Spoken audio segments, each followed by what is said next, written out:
All right, good morning, everyone. Welcome to biometry. Everyone's here for biometry, I assume? Yep, that's just more for me to check I've got the right room. My name's Brent LeCornu. So this is a basic statistics subject. We're going to do a little bit of basic maths, but most of this subject is not going to have much maths in it at all, in the sense that you're not going to have to do a lot of by-hand calculations with formulae or anything like that. Most of what you're going to do in terms of actually practicing or applying the statistics will be in the practicals using software. And the software requires no programming knowledge or anything like that. It's a graphical user interface that basically boils down to just selecting things from drop-down menus. Okay, so it's not difficult in that sense. It is difficult in the sense that you have to understand the underlying concepts to obviously know what things to select in the software. And so that may sound easy, but just a word of caution, this subject has had a pretty high failure rate historically.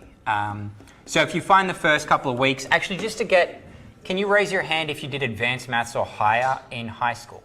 Advanced maths or higher? Okay. So that's maybe a bit less than 50%, maybe 40% or something. So you guys will probably find this easy. As I said, there's not a lot of maths involved, but just having done maths and just being familiar with basic algebra and stuff like that helps a lot. It helps a lot. I'm going to put up an announcement this week with regards to another first year maths unit called quantitative thinking. So if you haven't done maths, or you haven't done a lot of maths before, or you did general maths or something and you're not that confident, it is recommended by the school that you do quantitative thinking instead of biometry. They're sort of equivalent units, but quantitative thinking is maybe a little step down in the sense that it builds up the basic math skills for you from scratch. So if maths was not your strong point, you should probably think about transferring to quantitative thinking instead. Obviously, that may not necessarily be an option for a lot of you. Maybe this is a core unit or something. I'm not sure how it works out in most degrees, but I'll put up an announcement to that effect at some point anyway. So anyway, the first thing I'll do is I'll go through the learning guide. I'll go through it pretty briefly. I'm not going to go through it in detail. It's your responsibility to read the learning guide in full. So you can't come back later and say, oh, Brent only went through, 1/3 of the learning guide in the lecture. It's up to you. The onus is on you to make sure that you read it. So if you miss an assessment task or you weren't aware of the university's special consideration policy or anything like that, bad luck. It's all in the learning guide. Okay, so it's up to you to read it. I will go through some key points. So first of all, there's my name, Brent LeCornu. The phone number isn't of a whole lot of use because I am not really in my office at Campbelltown except for that 1 hour on Tuesdays where I have a consultation time. I'm only a casual staff member, so I'm not permanently on campus. I basically come in for the jobs that I do. So that's where I'm located in Campbelltown. Hawkesbury, I don't currently have an office. There are no offices available on this campus for me to have my consultation time. So my cunning plan is to just hang around after this lecture today and see if there's another class on in here. If there's not, I'll just have my consultation time in this room straight after the lecture, which will be convenient because what you'll find is I'm not going to rush by any means. I'm going to invite you to ask questions, but typically when I've taught this subject in the past, we'll be done in an hour and a half. We're rarely going to use an hour and a half max. We're rarely going to use the full 2 hours. Again, entirely up to you how many questions you ask. I mean, it's my job. I'm here to help you. But I've just found the lecture slides, even from the previous unit coordinator, they tend to not run a full 2 hours. So if I can do that, if no one comes into this room after 12 o'clock, then I will just have my consultation time in here. That being said, I'll probably hang around until about 12:20, 12:30. If no one comes, I'll probably just leave.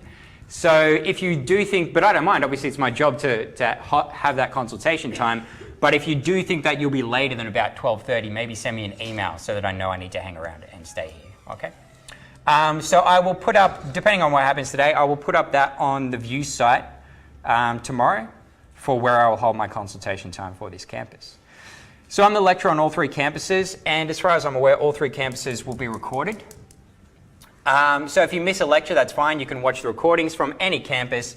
They're all going to be the same lecture slides, almost the same content. I'll probably use different examples every time I do a different lecture, just so I don't get bored, but it's going to be the same basic content.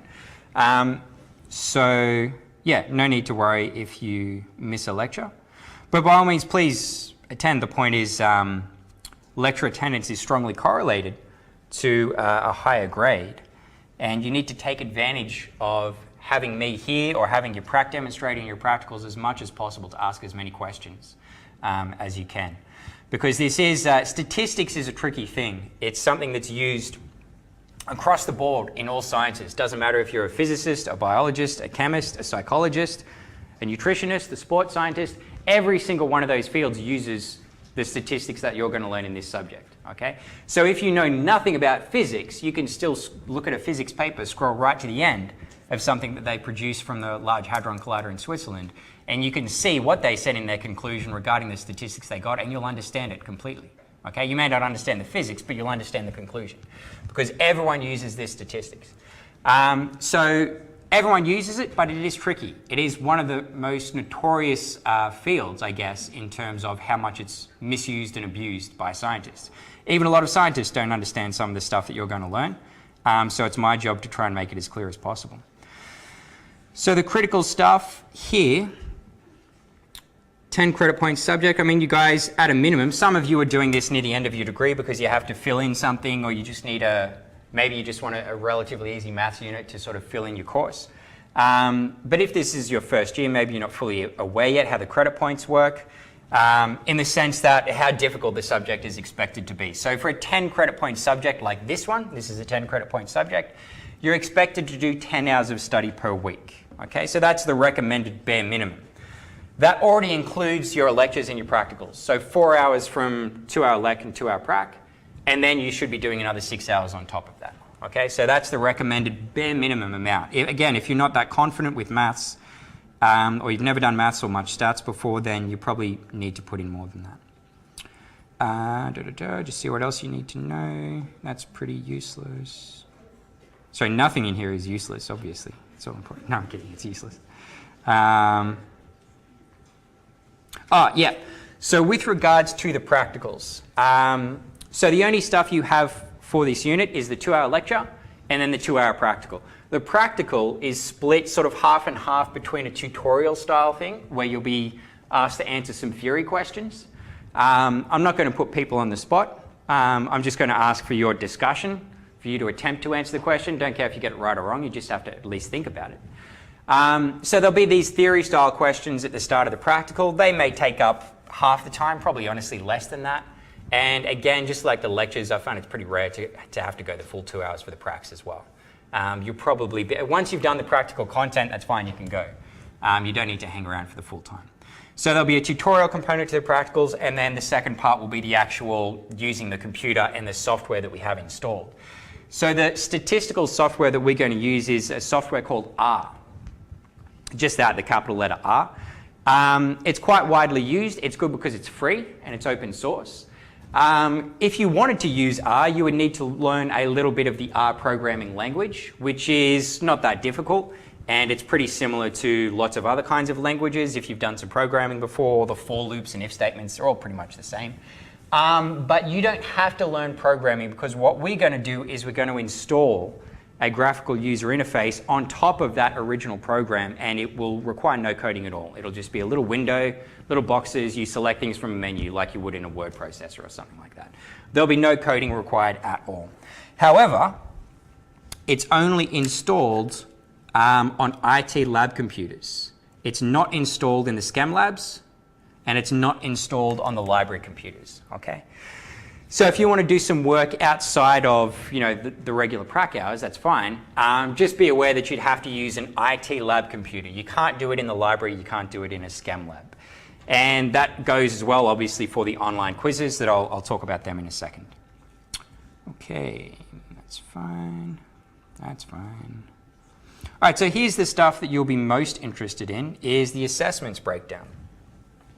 So 50% of your grade comes from pretty much practical kind of stuff, all the stuff that we do in the pracs, using the software, knowing how to use it correctly.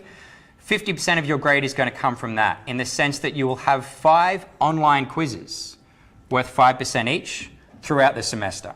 And you will have one big kind of mid-semester test in week 10 that will be held in your prac class. That's this guy here, the computer skills test.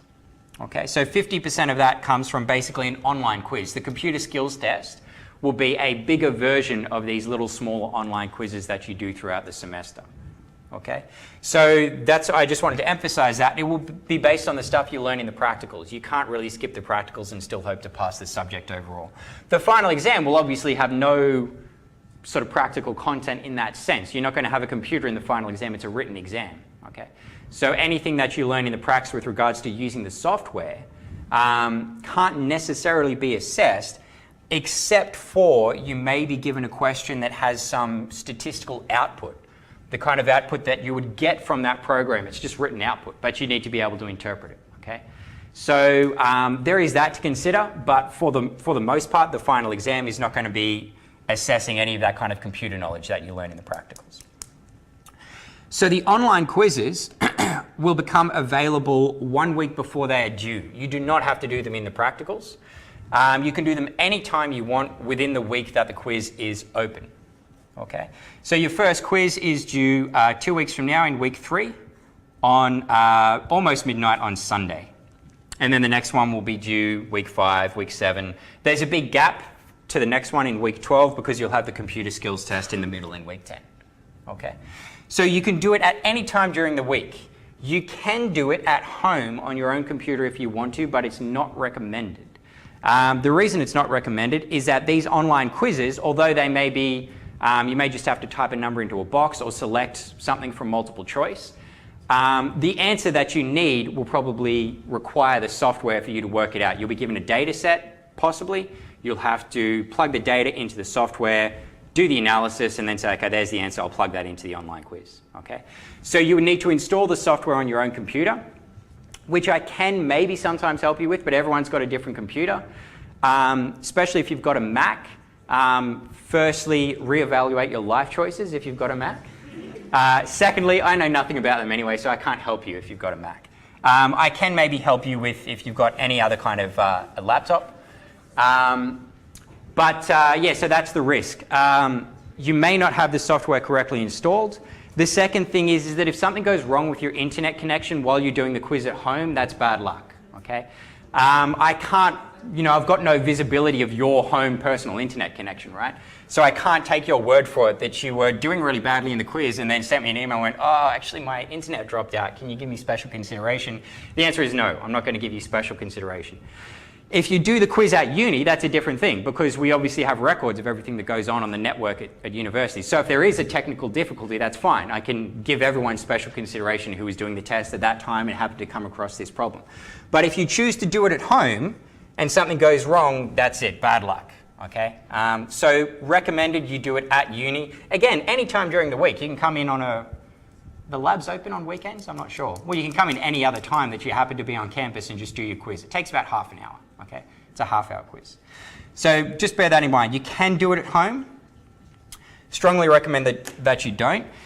The other thing I wanted to say about the quizzes is that they are individual tasks. You're supposed to do them alone. I've heard a lot of excuses from students in the past who sort of pretended to be unaware of the fact that that's supposed to be an individual task, even though it says it at the top of the quiz. And those students face the charge of academic misconduct. It has happened quite a lot in the past. Some students are foolish enough to even do the test in their prac in front of their demonstrator together. It's an individual test. If you help your friend or if you get help off a friend, you're cheating, okay? I can't obviously control it because the quiz is open for the entire week and I can't be with you the entire time. But don't kid yourself, you're cheating if you do that. Some people have even done the quiz together or shared answers, over their mobile phones and then stupidly tried to get special consideration when something went wrong and said, oh, look, this is the answer my friend got and I tried to put it in and I didn't get it. I'm like, oh, okay, let's go back and take a look at what you were doing when you did the quiz. And we can see when you've logged on, if your friend was on at the same time and you were on at the same time and all that kind of stuff. So as I said, I can't directly control it, but don't kid yourself, you're cheating. If you either get help from a friend or help a friend, you'll be treated the same under the academic misconduct rules, okay? So just be aware of that. So yeah, so that's the assessment breakdown. So the final exam is worth 50%. However, you need to get at least 40% of that available 50% to pass the subject overall.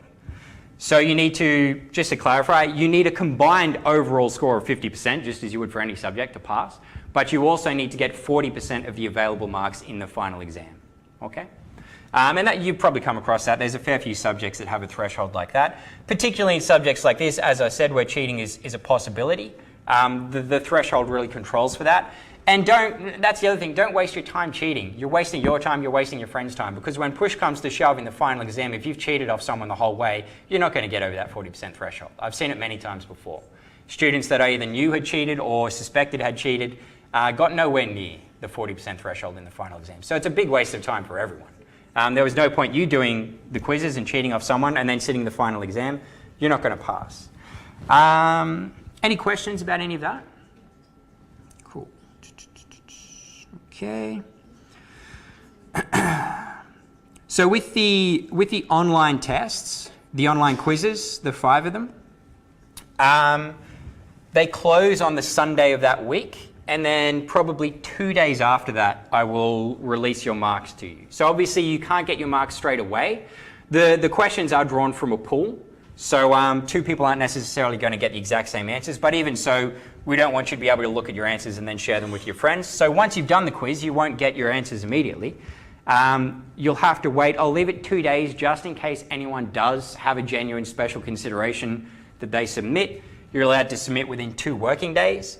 So if I receive one of them, I can leave the quiz open just a little bit longer so that student can do it. And then once that 2-day window has passed, I will release the marks. You'll be able to see them on views after that. Okay, so here's more of a breakdown, some more detailed info. The computer skills test, that's the big one. That's the one that you have to do in the practical. You can't do it at home even if you wanted to. In fact, you can't even do it on your laptop if you bring it. You'll need to do it on an IT lab computer when you sit the test. It will be 75 minutes long, so it will take up the whole practical in week 10. There'll be nothing else scheduled for that week in the practical. You do the test, you can leave as soon as you're done. And if you don't attempt the test in week 10, you'll be awarded a fail non-submission grade, okay? So that means regardless of what you end up doing, if you sit the final exam or not, if you didn't sit the computer skills test, you will receive a fail grade, okay, for not sitting it. Obviously, things go wrong, so if you did have a genuine problem, submit an application for special consideration following the university's policies, etc., etc., and you'll be offered a supplementary test in week 14, which will obviously be different from the one everybody else sat, because by then everyone else would have gotten their marks and looked at their answers. And it'll cover material from Pracs 1 through 7. So this kind of stuff, I'll mention that as we get closer to the actual test in week 10. That's still a fair way off. Final exam, 50%, 2 hours long. It's an open book exam. In fact, all of the assessment tasks in this subject are open book. The quizzes, obviously, because as I said, you could potentially do them at home if you wanted to, so we can't control for that. The computer skills test will also be open book, okay? You can bring anything in that you want. You'll be sitting at a computer, so you can even potentially Google things if you want to while you're doing the test. If you're at that point, though, where you're trying to Google answers during the test, you're probably not going to do very well. Although I will mention, once we get closer to the test, it's recommended that you don't try and navigate to other pages while you're doing the test, because something always goes wrong. Someone closes the browser or does something and the test disappears and it's submitted, and then you're screwed. So you can do that if you want to. It's recommended that you don't. So that test is open book, and the final exam is also open book. Okay, so you can bring in the textbook if you want to, Mind on Statistics. Calculator, obviously scientific calculator you can bring in for any of the tests. And however, for the computer skills test, you won't be allowed to bring in any electronic device that's not a scientific calculator, okay? The only reason for that is the possibility of people taking photos of their questions and sending them to their mates in a different prac class or something like that to give them a heads up. So aside from that, everything is open book. Any questions about that? 2-hour exam, 40% threshold, fairly standard, I think, for some SCAM subjects. And there's the online quizzes. So the online quizzes that you'll get every couple of weeks are 30 minutes in duration. Each of them is worth 5%. The first one will be fairly basic. You won't have to use the statistical software much, if at all, if I remember. Again, I'll say something about that once it's close to being released. But the ones after that, the next 4 quizzes, you may have to have R Commander open, the software that we use, so that you can work some stuff out as we go and enter the answers. All right, we don't use Turnitin, blah, blah, blah, blah, blah, blah. Standard university policies, late submissions. Well, we don't have anything we need to submit, so that's fine, it doesn't matter. Just the only thing I'll mention here is the applications for special consideration. There's the link.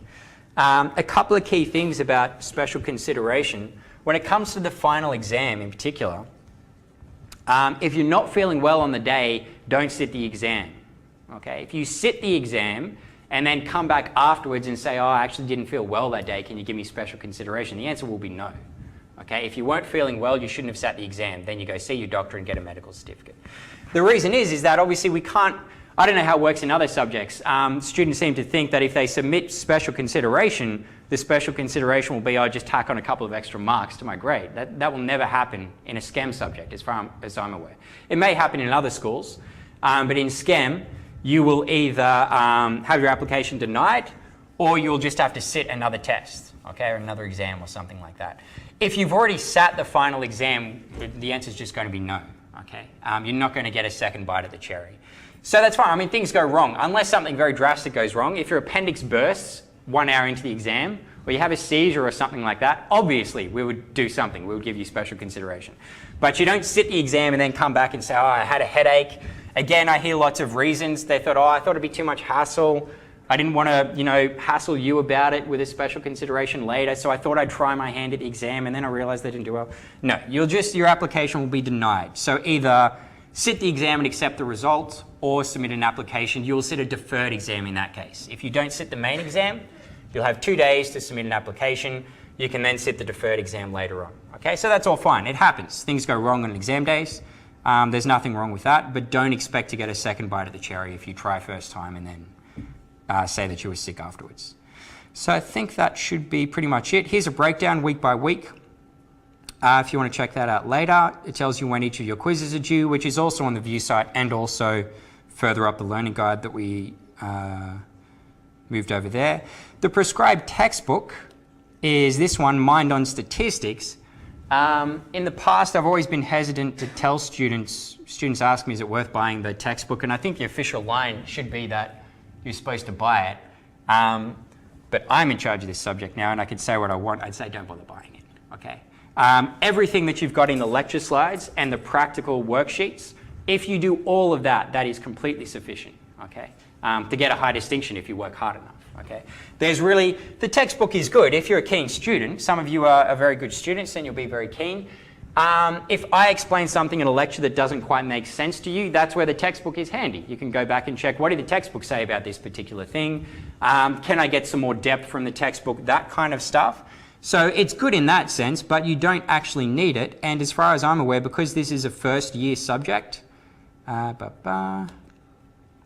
because this is a first year subject, you should have access to the textbook for free anyway, which we do. There it is, the prescribed textbook. So you can get that by going to the Views homepage, and there in the left pane, readings and resources, click on that. You'll probably be prompted to enter your student ID and password, just your standard student ID and password that you use to log into Views.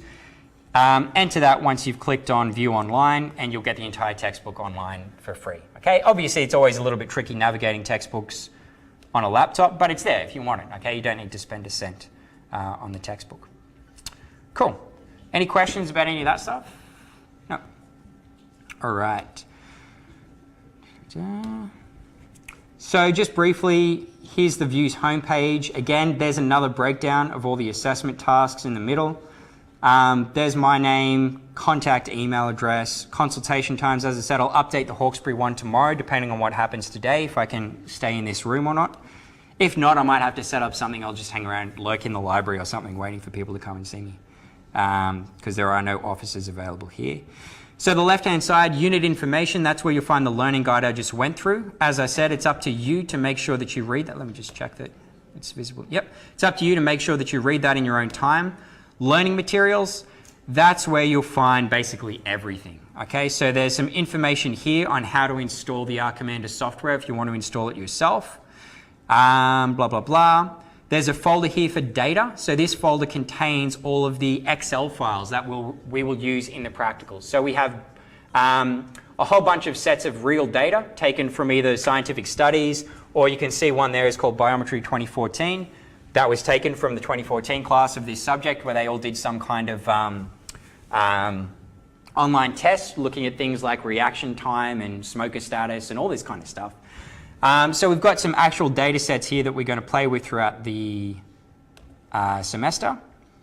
And then the rest of it is basically a week-by-week breakdown of the lecture slides and the practical worksheets that you'll have to use. So in each of these weeks, you'll also find a little, it's called a mini lecture. And if you open that up, you'll get it's not actually a proper video. Oh, God damn it. Oh, man. It's not actually a proper video. Are you kidding me? You may have better luck. I used to use Firefox, and since I bought the Surface, I've been using Edge. And it's mostly okay, but it looks like it's having a little bit of a difficulty with that. I'm sure you will not have issues launching that yourself. Anyway, it's just, it's the same lecture slides that I'm going to go through. It's got in the background, one of the previous unit coordinators for this subject many, many years ago. He's just talking over the top of it. So it's basically another lecture you can watch. Again, if something was confusing about my lecture, you can go and look at that one and see what that guy said. At the end of that little kind of video, there are these mini quizzes. And you can, there's a little brief note here about what they are, information regarding mini quizzes, how to do them. It's pretty straightforward. You go to the end of the video, click on the questions and answers. It'll tell you what you got right and what you got wrong. Your mark will be recorded in the grade center, so don't stress. It's not an assessment task, okay? The fact that it's set up, the quiz is set up inside Views, it's automatically going to appear in the grade center, but it's got nothing to do with your final assessment. So I just want to say that because I do tend to get emails from students who were concerned because they were like, oh, I got this mark for this quiz, is that going to affect my grade? No, it's not. Nothing beyond what was in the learning guide can be used as an assessment task, okay? It's just for your practice. So week by week, you'll have those little mini quizzes in here. You'll have the actual PDF file. That's the one that I'm about to work through for the lecture slides itself. And then you'll have these little demo videos. Here's one to guide you through installing R if you want to install it on your own computer. And then in the weeks following this, the demo videos will be about the stuff that we do in the practical. So again, if something about the way your prac demonstrator explained something didn't make sense, you can go back and look at the demo videos on the Views side. At the end of every week, once everyone's done the workshops, at the bottom of this page, I will open up a folder that has the solutions to the workshop exercises. So you can go back and check them. And a good way to study for the quizzes, for the final exam, for whatever, is to go back and redo the practical material. Like, as I said, the lecture slides and the pracs are completely sufficient to get you a high distinction if you study hard enough. And there's the lecture recordings, Panopto/lecture recordings. They should appear there automatically pretty much as soon as I've done the lecture. I'll have to check that because I haven't used this system much before. They changed it from last year. And the last thing I was to say is just keep an eye on the announcements. As the learning guide is your first port of call for anything and everything related to the subject and the assessment tasks and due dates and all that kind of stuff. In the unlikely event that something does have to change, it will be put in the Views announcements, okay? So we would like to say, I mean, it should not happen. There should not be any change to anything. But in the unlikely event that something does have to change, an announcement will be put up. So it's expected these days, where everything's online, that you would check your Views site for your subject maybe twice a week, I'd say. Again, if you don't check the announcements regularly and then you come back and say, I wasn't aware of this, bad luck. Check the announcements regularly, okay? Twice a week minimum. So I put up something there regarding tutorial allocations because the other campuses are quite full. Has anyone here got any issues with Hawkesbury practice? Yeah, as far as I know, there's still space in the Hawkesbury ones. In fact, I think I saw one was open and still empty. So if you wanted to change your time, maybe suss that out. A new one was opened, I think, last week. It may be a better time for you, may not, but it's there if you want to change to it. All right, that is that. Cool. Any questions about anything related to that? No. So as I said, we'll probably finish fairly early. This week's lecture is a fairly light lecture, some introductory concepts about statistics, population, samples, all that kind of stuff. At the end of this lecture, we should be able to differentiate between populations and samples. That's the first thing everyone's taught in statistics. And then the different types of data, qualitative versus quantitative data. And we're going to talk a little bit about experimental bias and confounding, which is really a critical subject and where you'll find that a lot of bad science is done. So what is statistics? This is kind of a lame definition. Statistics is this science of data. It's about extracting information from data and dealing with uncertainty. So the point is that in real life we have lots of questions that we want to answer. Has the average wage of Australians increased over the last decade? What's the average height of an NBA basketball player? Is there a correlation between the amount you exercise per week and your lifespan? Okay, lots of different things we would like to answer questions about. These kind of things are not something that you can answer easily though. You cannot answer these questions, I guess, in theory. I did my bachelor's degree in maths. And if you have a question, you can either answer it or not answer it. But if you get the answer, that's it. That's the answer. Purely, logically, step by step, that's the answer you got at the end. You can't do that with most things in real life. It's very difficult. I mean, how would I determine if there's a correlation between increasing your exercise every week and your lifespan? I mean, I would need to calculate so many variables. The human body is incredibly complex, and it varies from person to person, gender to gender, race to race. All of these different things you would have to take into account. How could you track every single, cell in someone's body over their entire lifespan with and without exercise? It's impossible, right? There are some questions that you can't answer with pure logic. In fact, a lot of questions you can't answer with pure logic. And that's where statistics comes in. Statistics allows us to be pretty confident about getting some kind of answer simply by looking at a pool of data. Okay, we gather some data on exercise and lifespan or average age of Australians or whatever, and we analyze it and we get our answer from that. That's what statistics is. It's about dealing with uncertainty at its heart.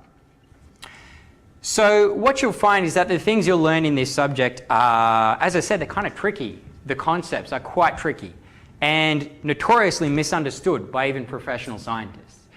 But when push comes to shove, once you are a professional scientist and you're conducting studies and you're doing your analysis, if someone challenges you on your research, it's not that common that you get challenged on your statistical analysis. Basically, you need to select the correct kind of analysis, and then you'll do what we do in the pracs. You'll select the test from a drop-down menu or whatever, and the computer does the analysis for you, right? It's pretty rare that you do the analysis yourself by hand with a pen and paper. In fact, it never happens. So you're not likely to be challenged on the analysis. You're more likely to be challenged on how you set up your experiment. Statistics starts before you've even started collecting your data. So how do you collect your data? There's three main ways. One is you conduct an experiment where you deliberately generate the data yourself. The other one is where you just perform an observational study. You don't create your own experiment. You don't control anything. You just go out and observe what's happening. I'll explain the difference in a little more detail in a sec. And the last one is conducting surveys, simply asking people questions and then analyzing that data. So how you go about doing any of those three things is critical. It will make a big difference. And you may get some spurious results if you don't do it correctly, if you don't take into account your study design. So I'll say a little bit more about that in detail now. The difference between an observational study and an experimental study. So for instance, an observational study would be like the one I just mentioned. If I want to say, is there an effect of exercise on lifespan? How could I gather data on that? That's hard to gather because obviously people live these days quite a long time. And you would want to gather data not from people who, for instance, died of non-natural causes. If you get hit by a car or something, that's not related to the amount of exercise you were doing, unless you were jogging across the street when you got hit by the car, right? It doesn't make a difference. So when I collect this data, I just have to look at a lot of people. I go out into society and I ask people, how many hours do you exercise a week? Ask the next guy, how many hours do you exercise a week? Ask the next person. Blah, blah, blah, blah, blah. You collect tons and tons of data. Then you have to follow those people for decades, right? To determine if exercise has an effect on lifespan. And you want to see, at the end, were the people who consistently said they didn't exercise that much, did they die off earlier than the other ones? Okay. But that's an observational study. I'm not affecting anything about what those people do in their day-to-day lives. I'm just asking them. I'm just watching them. Okay. I'm just observing what they do. The difference between an observational study and experimental study then would be where I'd go out and randomly select a bunch of people and then I would randomly force some of them to exercise and some of them to not exercise or exercise less, and then track everyone over their entire lifespan. So I'm generating the data myself. I'm controlling the variables. I haven't defined a variable yet for you, but I'm controlling the factors that are at play. Okay, because there could be some confounding, I haven't described confounding yet either, so I'll leave that for a second. The point is that I'm doing something to control the way the experiment is conducted, or the way the study is conducted. Observational study, you do nothing to control anything, you just observe what's going on. Okay, so that's the key difference. We'll talk about that a fair bit more in this lecture as well. Surveys are pretty straightforward. Again, they are really sort of a subset of observational studies. Okay, you're not controlling anything, you're just going out and asking people, what did you do? Or do you prefer this or that? What's your opinion, etc., etc. Okay, so study design is where most of the problems occur in science, but it's not actually going to be the focus of this subject. Our focus will be the actual analysis of the data. So to formulate a good research question, you need to ask yourself, is it relevant, is it specific, and is it actually answerable? So bad research questions, how long is a piece of string? Obviously a terrible question. Nothing is clearly defined there. What are you regarding as a string?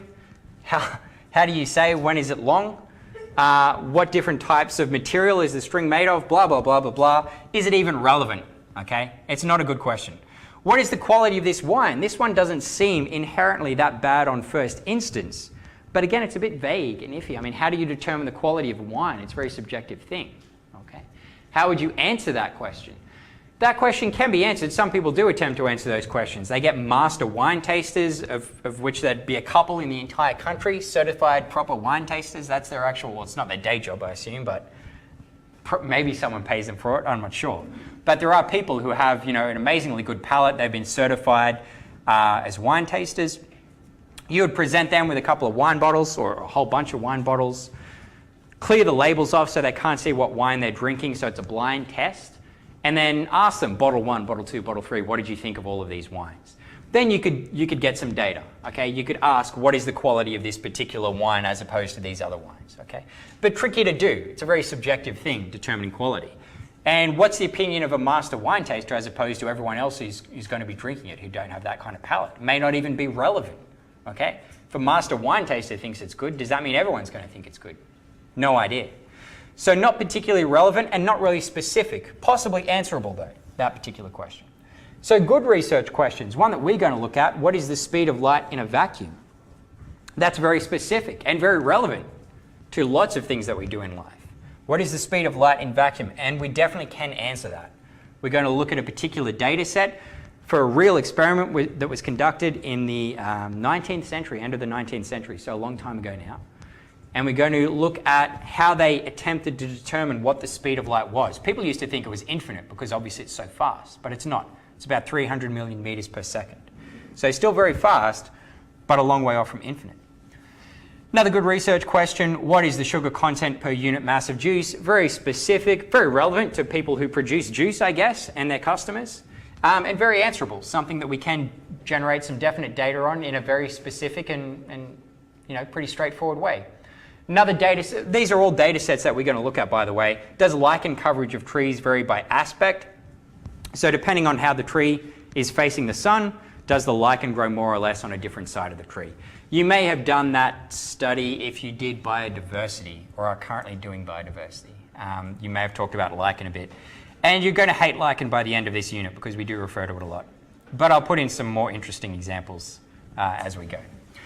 All right, so that's the basic idea. As I said, most of this unit, though, is not going to focus on study design. It's about the actual analysis. So before we get to the analysis, super basic stuff first, populations and samples. What is the difference between a population and a sample? The population is always defined by the research question. Okay? Population is always defined by the research question. So if you don't know what the population is, you have to ask yourself, what am I looking at? What's the thing of interest that I'm discussing?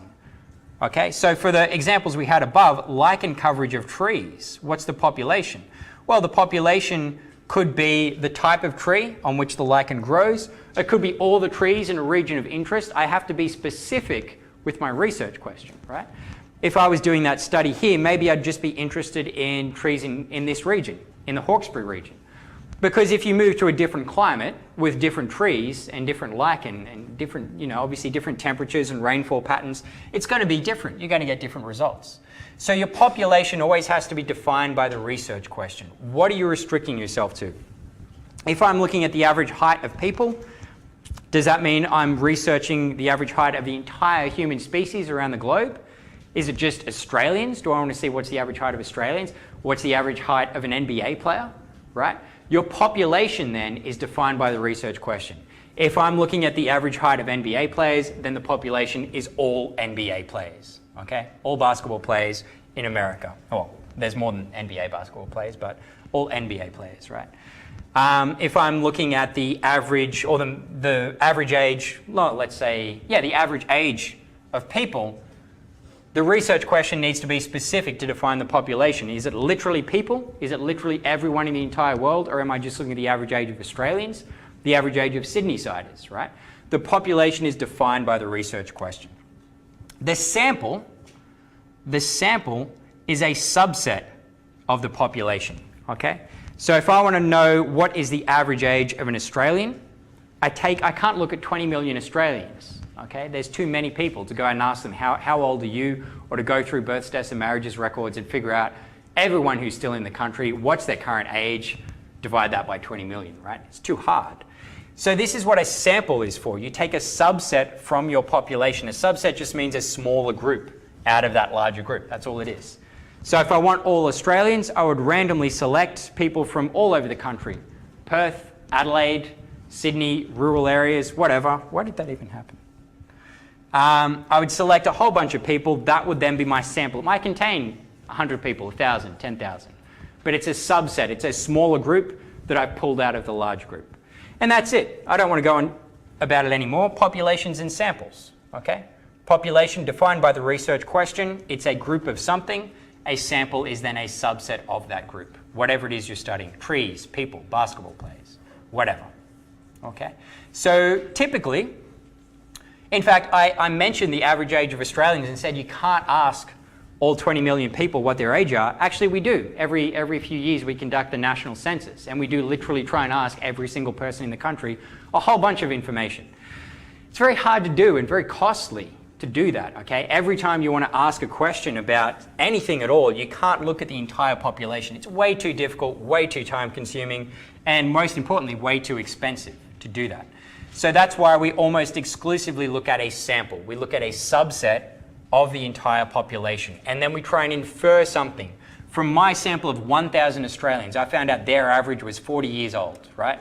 Can I say something then about the real population as a whole? What's their average age? How confident can I be that it's close to 40, right? That's the kind of thing that we're going to do. So rarely are we interested in the sample properties. When I get my sample of Australians from the entire country, I'm not interested in those people in particular, right? Those 1,000 people that I randomly drew out. I'm interested in what they can tell me about the entire population. Okay, that's the point of taking a sample. Always, ideally, the ideal case is that you could look at the entire population defined by your research question, but as I said, it's not possible.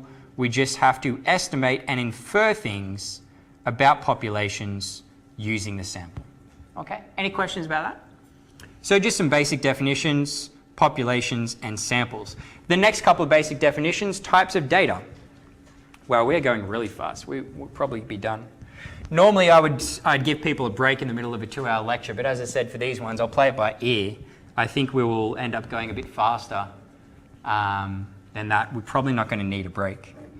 So anyway, types of data. Two main types of data, quantitative and qualitative. Quantitative data is numerical data. It's typically, the rule of thumb is that quantitative data is something that you can measure.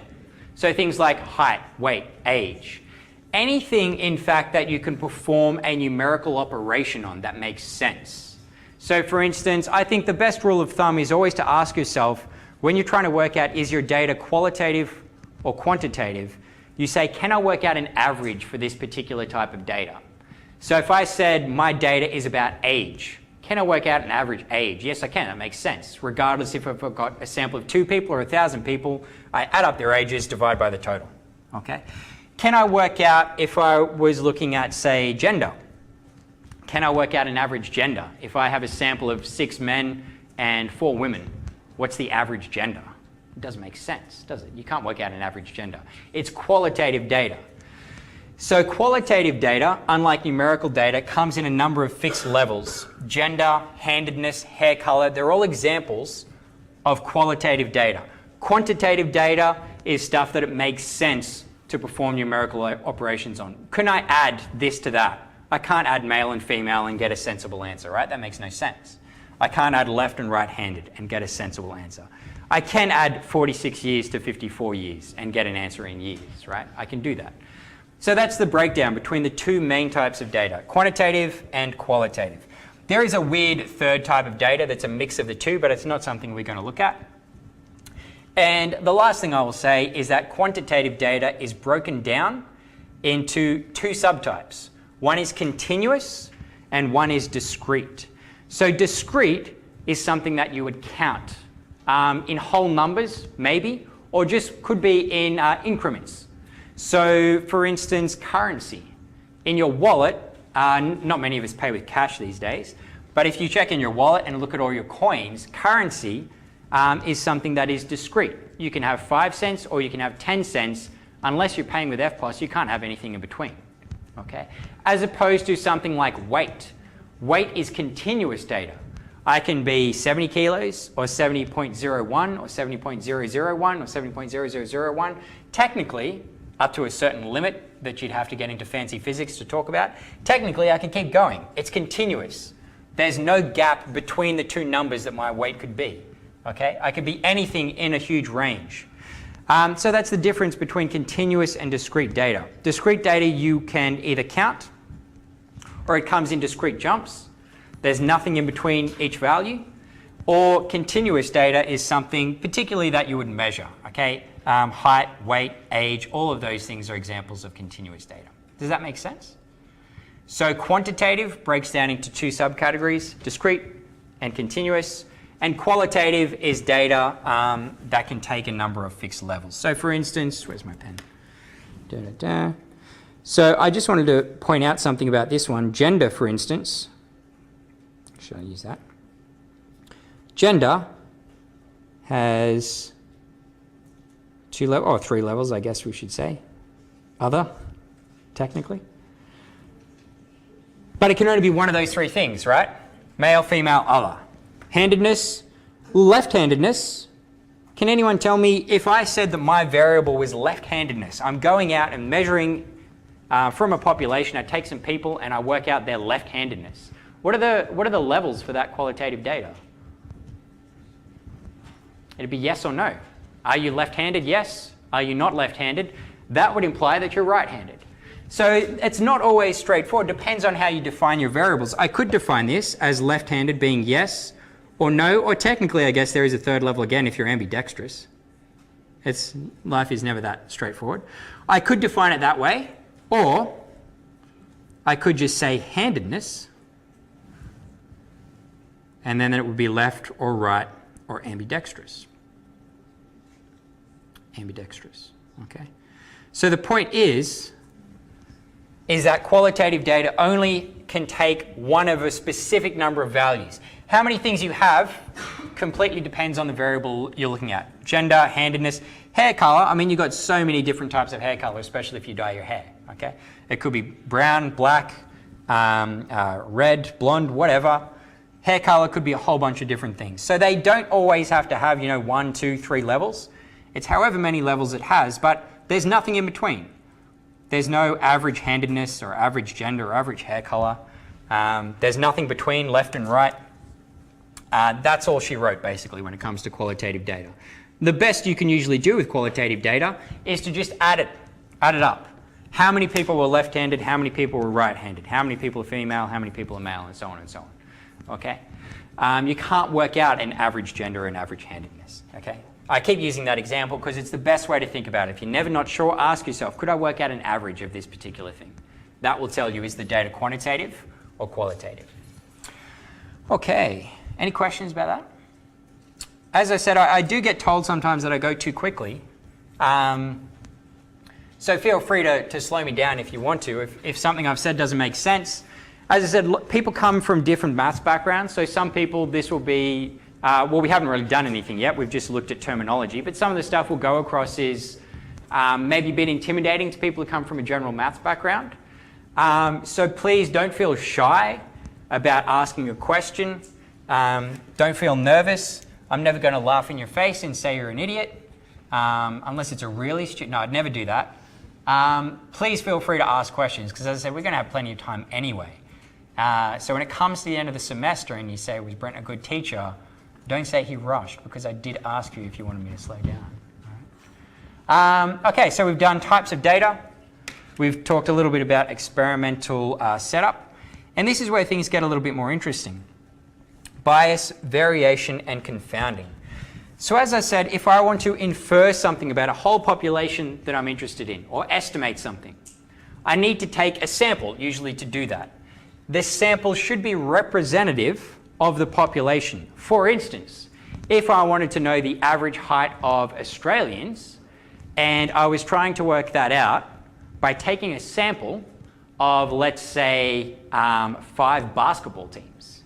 Not a good sample, not representative of the population. Basketball players are obviously taller than everyone else on average. That's a terrible sample to try and work out that question. Okay? Samples, if you want to answer your question sensibly, should always be representative of the population. And we come across some problems. The first one is bias. That's the one that I just said there. There was a bias in the way I drew my sample from the population. I looked specifically only at basketball players. I was biased in the way I drew my sample out. And it's going to skew the data. Obviously, the average height is going to be much higher than the true average for the whole population. So there was a bias in the way I took my sample from the population. So another couple of examples here.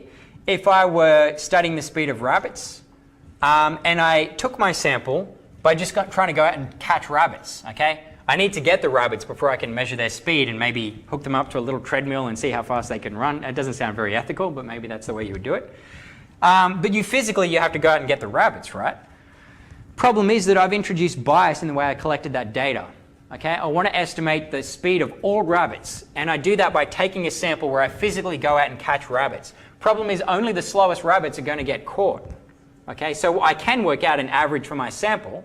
I can see what was the average speed for all of those little rabbits, but it's going to be slower than the population average, because only the slow and stupid ones got caught by me to start with. So there's bias in the way I've collected the data.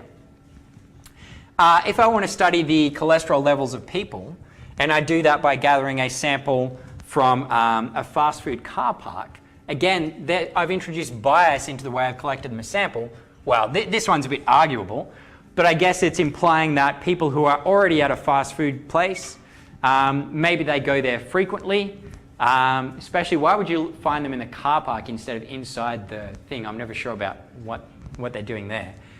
The ones who work in the car park are usually the ones doing dodgy deals. You say, let's go and meet at Macca's and sell some contraband or something like that. Not necessarily related at all to the fast food. But let's say the idea that they're aiming at there is that you're at a fast food joint. People who go to fast food joints are going to have high cholesterol because they eat fast food a lot. Okay, so not a good representative sample of the whole population. Sure, the population, that's the point. Some people in the population have very high cholesterol. Some people have low cholesterol. I need my sample to represent everybody, roughly in the proportions that they do appear in the population. Okay? The best way to do that is to randomize. The best way to do that is to randomly select people from the population. So you haven't introduced a bias anywhere. I haven't just looked at basketball players or just looked at people in a fast food car park. Okay? You randomly select them.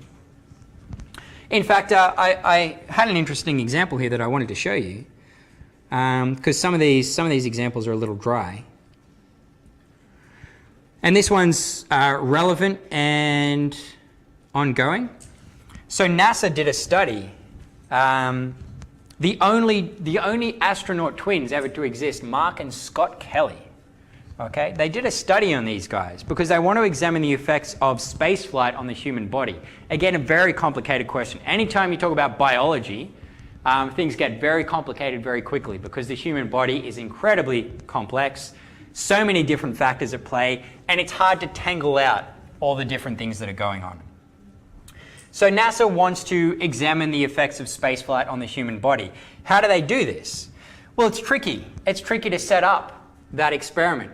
To start with, they've got bias in their samples. Astronauts don't grow on trees, right? Astronauts are not representative of the whole population. Okay, there's a problem there. If I wanted to know, say, what's the average lifespan of a person, or what's the average lifespan of a person who's been to space, I'd need to take a sample from the population. I'd need to take people who are, 15 years old and overweight and, 70 years old and underweight. I need to take lots of different people from all walks of life, and I can't do that because space travel is quite tricky. You need to be quite fit and you need to be well trained. Astronauts are a very small subset of pilots, mostly, and scientists who are already quite fit and healthy and not necessarily representative of the whole population. So we've got some bias there. How can we account for that? The way they tried to account for that is say, okay, all else being equal, we've already got bias, that's fine. I just want to see how does spaceflight affect the human body. So luckily, they have twins on hand, the only twin astronauts. In fact, these guys are the only siblings, let alone twins, that have both ever been to space. And these guys are pretty close to each other physiologically. Okay? Even twins are not truly identical. Their fingerprints are never going to be the same. There's always slight differences. You can see by looking at them, they look a little bit different as well. Okay? They're identical, but they don't look exactly the same. But this is a good place to start. We've eliminated a lot of variation. Okay? We've taken a lot of stuff out by looking at twins. And we can say these guys both start here. I put one into space and see where he is after he comes back, as opposed to the guy who didn't go to space at all. Okay? It's a great way to do it. It's not a very big sample size, obviously. I've only got 2 people that I'm looking at. One for space, one for the ground, but it's a good place to start. So they did this in, I think Mark the one that went to space? Yeah, Mark went to space and Scott stayed for about a year. It was 11 months. And he went to the International Space Station. There's Mark on the right and Scott on the left, I'm fairly certain. No, Scott on the right, Mark on the left. My bad. Scott went to space, Mark stayed. Obviously, there's another compounding problem in this case because we all know that in twins, one of them is always evil. And if I've learned anything from Star Trek, you can tell which twin's the evil one by the facial hair. Right there. Definitely the evil one. So he stayed on the ground. They did not trust him to go to the space station. They sent the other one. So they did this in 2016. He was up there for about a year, came back down, and it was only January this year that they released their sort of final findings about all the different stuff that they studied. If anyone here is doing medical science, or even some of you might be doing forensics and stuff like that, this would probably be relevant as well. They've got all the data here. I was looking for the actual paper, the PDF, but they've got all this stuff that they studied by looking at what was the effect on, gene expression, cognitive behavior. I've lost the list here, but it's here somewhere if you check it out. They looked at all these different factors in the human body and said, what did spaceflight affect and what didn't it affect? There was a problem with one of them. One of the things they found was that, God, I've already forgotten, Scott went to space. One of the things they found was that Scott's telomeres were longer than Mark's after being in space. I don't know much about biology or genetics or anything like that, but apparently telomeres are these little caps on the end of your chromosomes. Correct me if anyone here is med science and knows that I'm talking rubbish, please correct me. But they're these little caps on the end of your chromosomes. And what happens is that over time, as your cells divide and divide and divide, the chromosomes get shorter, or these caps get shorter and shorter and shorter. And the length of your telomeres, people think, affects how long you live. If you could lengthen the telomeres, that's one theory, then we could extend our lifespans. So they're very interested in that, in seeing as to why spaceflight had affected the length of Scott's telomeres. Is there something about it that we can replicate on Earth? This is actually a fascinating thing. We kind of, it's amazing in this day and age that we still sort of think of eternal life as a kind of like a science fiction type concept. But you think about everything else that we do and think, what actually causes aging? Why is it such a difficult problem? Why can we not stop aging? We can stop so many other things.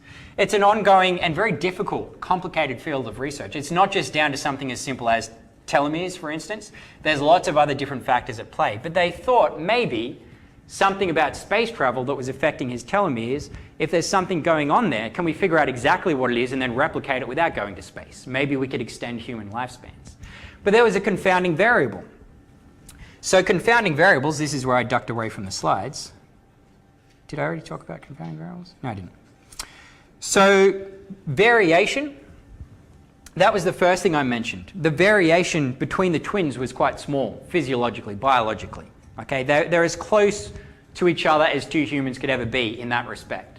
So we removed a lot of variation, because if you just looked at one astronaut and another random astronaut who stayed on the ground and one went to space, there's differences between their physiologies to start with. So maybe the one who went to space reacted completely differently to space than the other one would have anyway. Okay? So you don't know what effects are due to the own individual's biology and what effects are due to spaceflight in general. So using twins reduces that variation. Okay? So again, if you were studying trees, if I wanted to know the average height of a eucalyptus tree, for instance, you know, the kind of stuff they study across the Rome at the Euc face or whatever that place is. It looks cool. I've never been there. But you've got variation in trees for a start. Okay? If I want to know, does one tree grow larger under these conditions or not under these conditions, I need to start by looking at trees that are all pretty much the same. Okay? I need to reduce the variation as much as possible. So there's always going to be variation. You want to eliminate it as much as you can, but it's always going to be there. Okay? Too much variation, and you need a very large sample to contain useful information. So there's lots of sources of variation. For instance, with the trees, if I wanted to measure, say, the height of a tree, there's a bunch of different things that combine together to create the overall variation. First, there's the population average. What particular species of tree are you looking at? Different trees have different average heights to start with. Secondly, natural variations. Even within the same species, different trees are going to be different heights.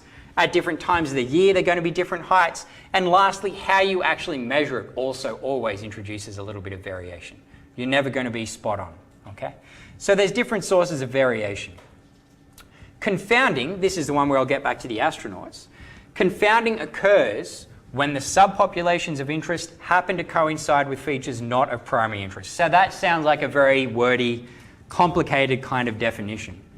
What it means is that there may be something else going on that is confusing your results. For instance, with the astronauts and the telomeres, what they found from other studies is that simply increasing your exercise or reducing your calorie intake every day can also lengthen your telomeres. So now they have a problem, because Scott went to space, and when you go to space, you're on the space station, and everything that you do and eat is incredibly strictly controlled. They force the astronauts to exercise regularly because they've already got problems with weight loss and bone density loss when they're in space in a almost weightless environment. So they've already got those problems. So they need to control everything that they do and everything that they eat very precisely. So when Scott went to space, he was getting fitter and he was eating better. So now they say his telomeres were longer. Why? Was it because he was in space, or was it because of his diet, or because of his exercise, or any combination of those three things together? Okay, there's a confounding variable there. The variable being his level of exercise and his diet. Two confounding variables, in fact. The variable we were interested in was just space, a qualitative variable. Yes or no, did you go to space? And then we say, given these two categories, what was the effect on X, Y, Z, blah, blah, blah, all those different things that they studied. Okay, so the confounding variable there was his level of exercise and his diet. Okay, very strictly controlled and had an effect, possibly had an effect that is confounding whether or not there was actually an effect due to space travel. Okay, so that's one thing there. Another famous example that I thought I'd bring up is, actually there's lots of these examples. One that I particularly like is ice cream sales and murder rates. So there is a correlation between the sale of ice cream and the number of murders in any particular area. Okay? So when you're doing statistics and you get data like that, for some reason you've gathered data on ice cream sales and murders together, and you've noticed a correlation. And you say, does this mean one is causing the other? Are people who buy ice cream more likely to go out and murder people or something? What's going on? There's a confounding variable there that makes it appear that those two things are related. Does anyone know, between ice cream and murder, what's the confounding variable? What's one thing that might influence both of those things? Yes, the heat, the temperature, the weather, all right? When it's hot, when it's summer, people go out and buy ice cream. And when it's hot and it's summer, if you're a psychopath or a serial killer, or just generally annoyed at other people, you're more likely to be out and about stabbing people, right? No one wants to stab people in winter. It's cold. Even psychopaths get cold, right? They have hearts of stone, but they still feel the cold the same as anyone else. They don't want to go out rugging up to kill people in an alleyway in the middle of winter. So it just so happens that the weather is the third variable that influences both of those things, ice cream sales and murder. So it's a confounding variable. And this is what you have to be so careful with in science. Particularly, as I said, medical science is a great one to look at. Or even psychology or sports science, nutrition. Anytime you've got anything involving the human body, it's a minefield for confounding variables. There's so many things at play. It's such a complex thing to look at. Okay? So a confounding variable, I'll round it out for you. A confounding variable is a third variable that can influence the other two. It makes it appear that there's a relationship or a correlation between two variables when in fact there's none. They're being influenced by a third one. So the other ones we were looking at, an example we had before, does more lichen grow on the north or south facing side of trees? If we looked at the north side of trees on Hawkesbury campus and the south side of trees on Parramatta campus, then I've confounded the variables with side and campus. Is that right? Side of the trees? Yeah.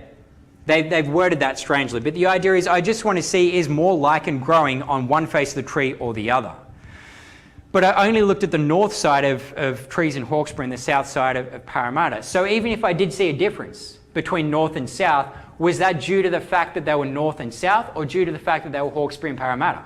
Because they have different climates as well, different, soil, pH in the soil and general sunlight and whatever else. I don't know anything about biology, as you can tell. But all those other things that affect the growth of something like lichen, they're going to be different between Hawkesbury and Parramatta. So now I don't know. The region has confounded the lichen growth and the side of the tree. That's how they should have worded it, really. The region, Hawkesbury and Parramatta, was the thing that affected the results in terms of how much lichen I counted on the side of the tree. Was it due to the side of the tree or was it due to the campus? Okay, I don't know. So confounding can usually be avoided with careful design. So again, how you take your sample, try not to take it, for instance, in a way like that, that's obviously confounding. But as I said, it's not always that easy. It's not always possible to even know what all of the confounding variables might be. Okay. So bias, variation, and confounding, to round it all out, they can be avoided or at least minimized with proper experimental design. And the best way to do that is randomization. Okay? So it helps prevent bias and confounding. Even when you're trying to be random, humans are terrible at being random. We like to think we're good at it, but we're not.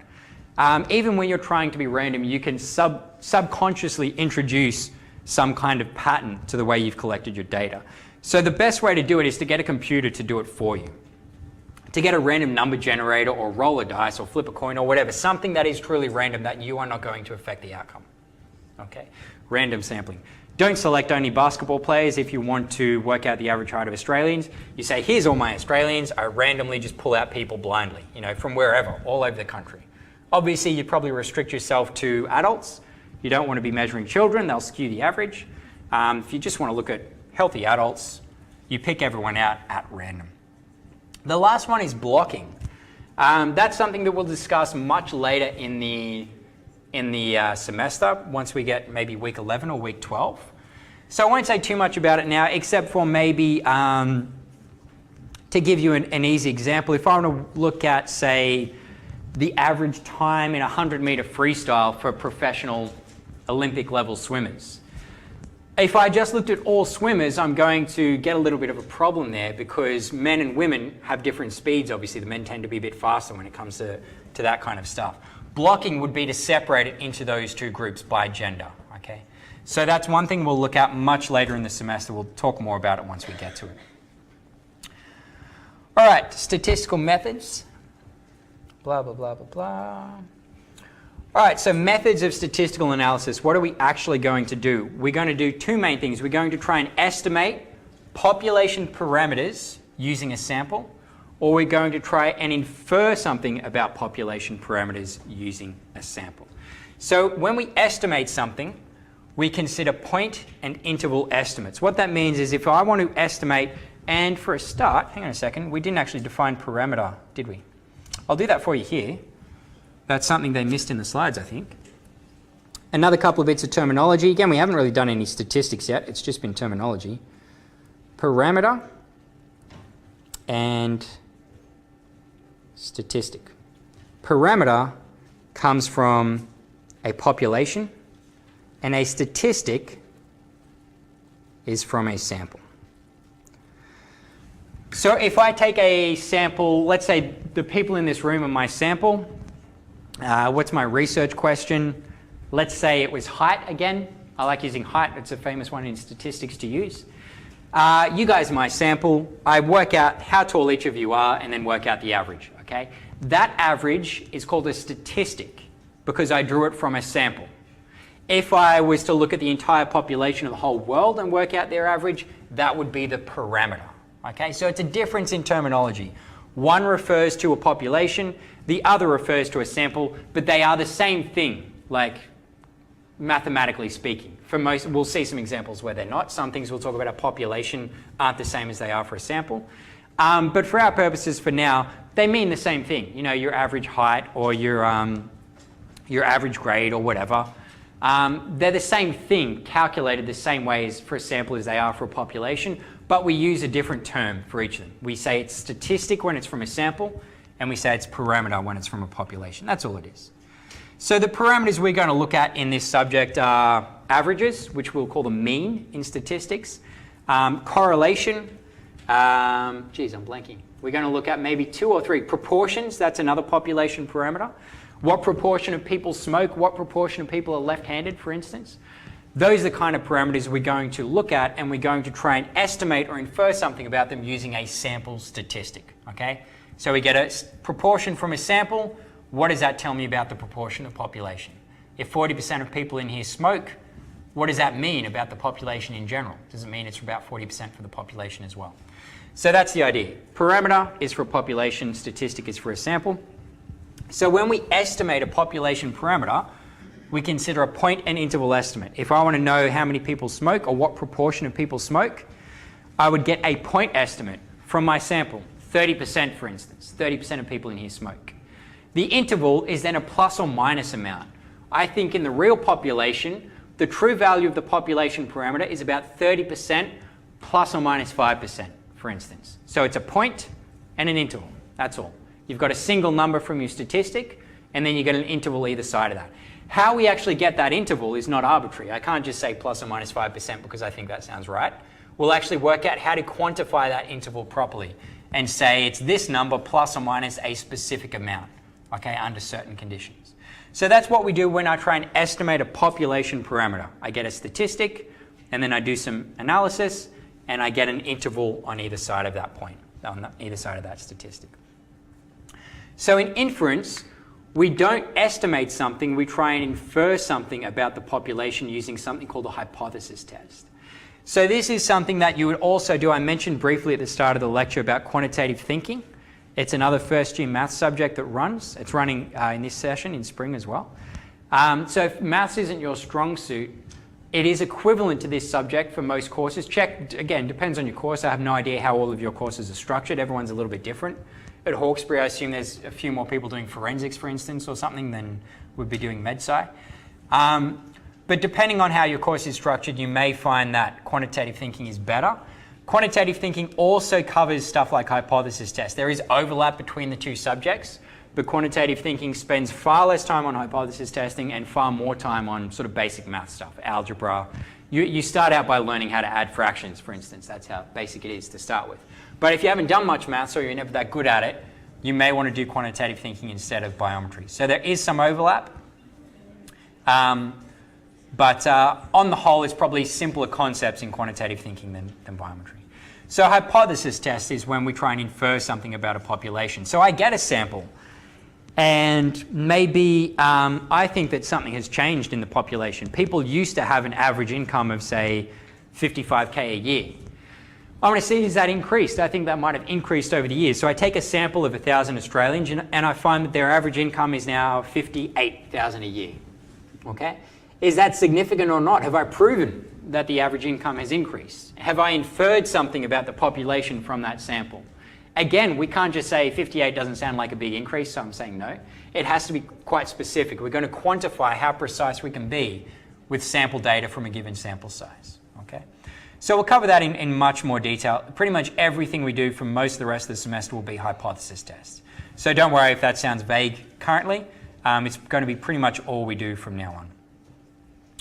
Okay, there's some stuff about stats and maths, which isn't super important. Statistical software. As I said, there are a whole bunch of different kinds of statistical software that are used very widely. The one that we are using is the last one, R, which is good because it's free. You can get it on your own computer. We're using the graphical user interface called R Commander, which is a lot easier and more intuitive to use than some of the others. Definitely easier than using R on its own, which you need to know some of the programming language for. Excel, you may have even done some of this stuff in Excel previously, some of the things that we're going to do, like just simple stuff like a scatter plot and plotting a line of best fit, that kind of thing.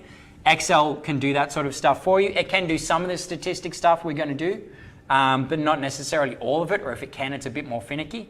So we are going to be focusing exclusively on R. We're not going to use Excel, aside from the fact that our data sets are in Excel, separated value files. Okay. I think that's all I wanted to say. Any questions about anything? Everyone happy? As I said, we finished way early. Next week, we probably won't finish that early. I'm going to hang around here now. I might just go out and grab a drink or something, but if you want to talk to me now, feel free to do so. Because we finished so early today, actually no, I'm going to be here till like 20 past 12. As I said, I'm going to see if anyone's in this class afterwards. Okay? All right, so thanks, guys. Have a good rest of the week, and I'll see you next week. Oh, last thing, practicals don't start this week. In case you were wondering, they start next week. Okay?